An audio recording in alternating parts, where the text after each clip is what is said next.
down one on a bad day. Advantage the short man. Warriors down just one after the made free throw. Then the next Warriors possession, 6'7" Jonathan Kuminga again going at Gobert. Making it look easy. The Warriors were 0 for 5 from 3 in the first half. This is their first playoff half without a made three-pointer since 2007, but they still led by 2 at the break. Now in the third, Warriors down 1. Butler moving past Anthony Edwards. Warriors up 50-49. Then 5 minutes left in the third. Timberwolves down 1. Edwards going to make it a 1-point lead for his team. Then Buddy Hield kicks it out. Hield passes it to Butler. Corner 3. He made 2 of those, 33 points. Warriors up 5. It was 67-62. Then this moment, and again, I'm just going to say it. Anthony Edwards, who sprained his ankle in game 2, I think the ankle looks just fine. Kevon Looney, wrong end of a business decision, though he did try to back out at the very last second. Too late. Add that to the collection. Timberwolves down 3. Hield crossing up the defender, drilled the 3. He was 4 of 8 from 3. Warriors were up 73-69 after 3. Now in the fourth, Draymond Green to Kuminga. Kuminga had 30 points off the bench. Warriors up 2. Butler loses the ball. Persistent though, stays with it. Then somehow hits that wide open 3. Maybe it's because he was wide open. Warriors up 5. Then Green turns it over. More on that in a second. Timberwolves grab it. Edwards lays it in. Timberwolves had a 1-point game there. Then Edwards going to hit a 3. Take a 2-point lead for there. Timberwolves now up 4 off the Warriors turnover. Julius Randle to Gobert. Felt like we were picking on Gobert earlier. We're not going to pick on him here. Timberwolves up 7 after the made free throw. And then there is Edwards knocking down this 3. Game high 36. It was close, but enough from Minnesota. 102-97. They take a 2-1 series lead. In part because that man absolutely took over in the second half. 28 of his 36 points all came in the second half.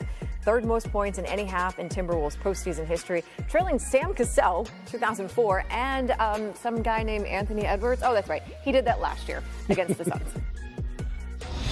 Just trust the work, man. I feel like one thing I never lack is confidence. So if I got that, I'll be all right. At the end of the day, as long as one of us scored with a Timberwolves thing across our chest, I don't care what it is. I don't care if I pass it or not. Yeah, it don't really matter. I think just playing off the ball is better for me playing versus this team because everybody is locked in on the game plan. They got a pretty good group of guys that's locked in on the game plan. Like you said, it's a championship DNA team, so they don't make too many game plan mistakes. Oh, he was brilliant. JK played one of the best games of his life. It was fantastic to see, and you can see how necessary he is in this matchup, especially without Steph. You know, we're having a tough time getting free, and you know, he's obviously capable of, giving us some points, getting to the rim. And I've said it a couple times to you guys. I've just been impressed with the way he's handled things the last couple weeks, with the way he's stayed ready and put in the work, and it paid off tonight. Hello to Kendrick Perkins. Look, the Warriors are now down in this series 2-1. They do not have Steph Curry. In his absence, who or what do they need to step up and change? Well, look, Jimmy, we asked for Jimmy to be more aggressive, and he did that tonight. Jonathan Kuminga came out. He gave some great minutes and was productive offensively. He had a 30-piece. But when is Draymond Green going to step up without Steph Curry? That's the question.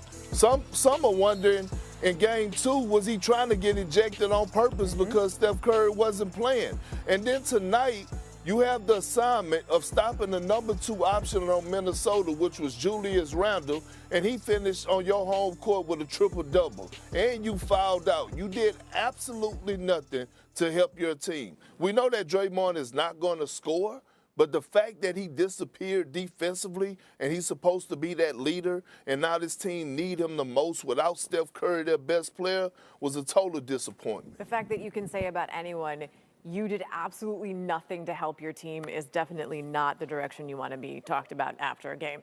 On the other side, you mentioned Julius Randle. You haven't yet mentioned Anthony Edwards. When you think about how those two played, your thoughts are what?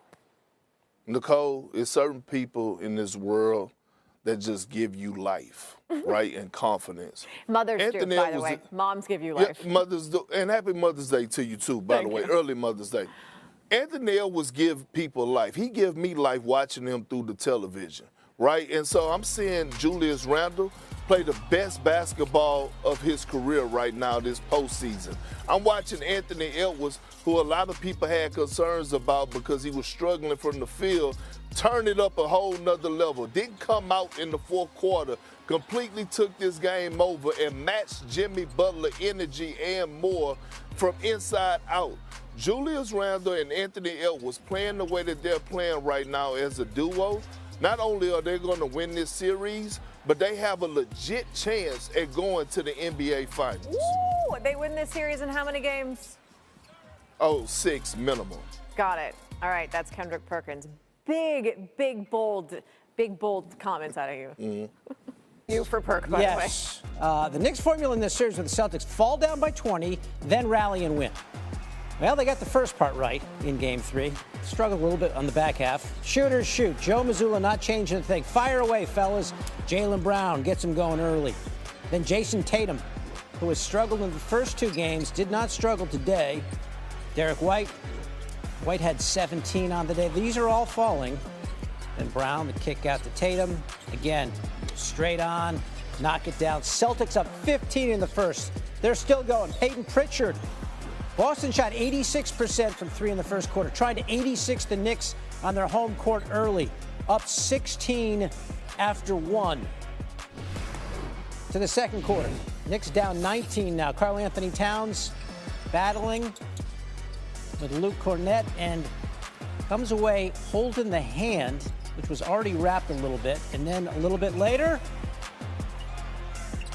gets the shot to go and the foul. But again, grabbing at that hand after the play, and you see him saying, I broke it.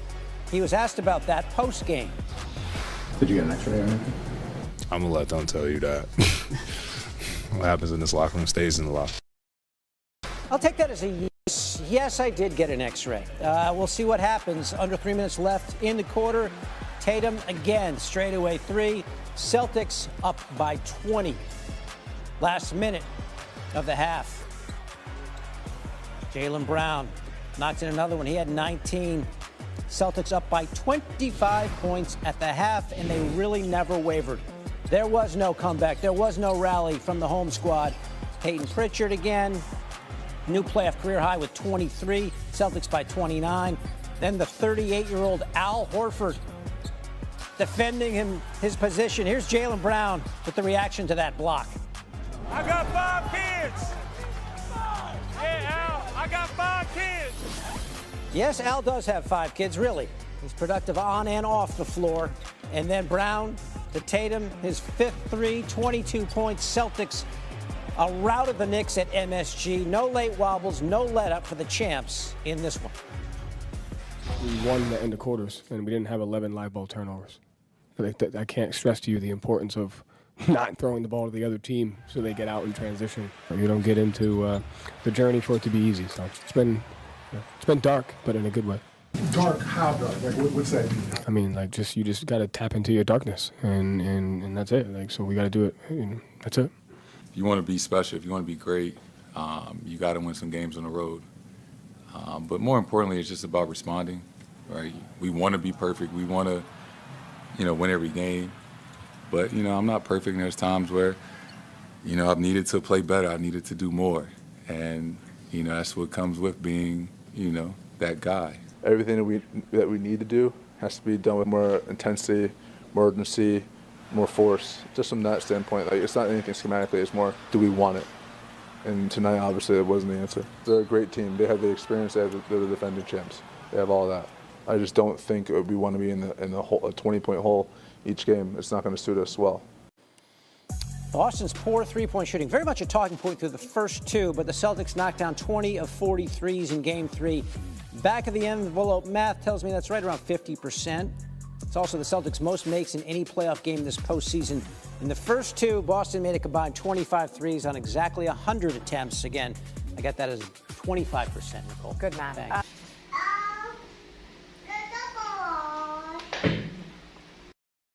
Tại file thì không về. Bao nhiêu? 1, 2 bao nhiêu? Em phải 45 mà giờ em mới quay được 22. Nhưng mà quay sáng quay em đến 12 rưỡi đấy. Anh nhầm. Từ sáng quay được 3 tiếng đến 11 giờ 4 mấy đấy. Thì cũng được 22 đấy. 22 bao nhiêu? Vâng, giờ quay tầm đấy nữa thì cũng tải được rồi. Giờ tôi quay thêm 3 tiếng nữa. Tải lên xong rồi 8 file đúng không? Vâng. Lúc sáng em tải 2 file rồi thì bây giờ cũng chỉ được 6 file thôi.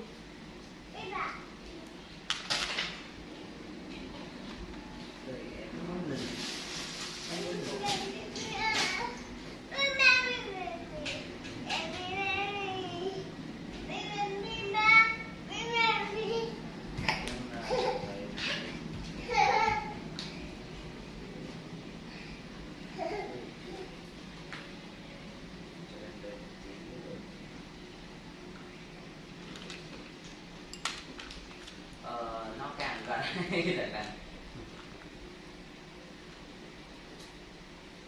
nó càng gần thì nó sẽ càng. Thành nó đang vãi cả. Vãi trưởng. Nè ơi, có sữa ở trong đấy thằng này. Đang lười, không đứng dậy. Đang ơi, cậu bảo dân đây thích lắm. Đang ơi. Đây Đang ơi. Đang ơi, chén này dẫn. Kia rồi.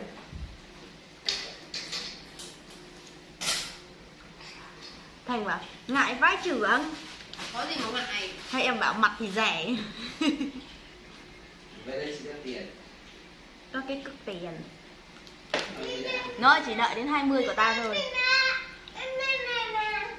Cái của mày cách gì của ta.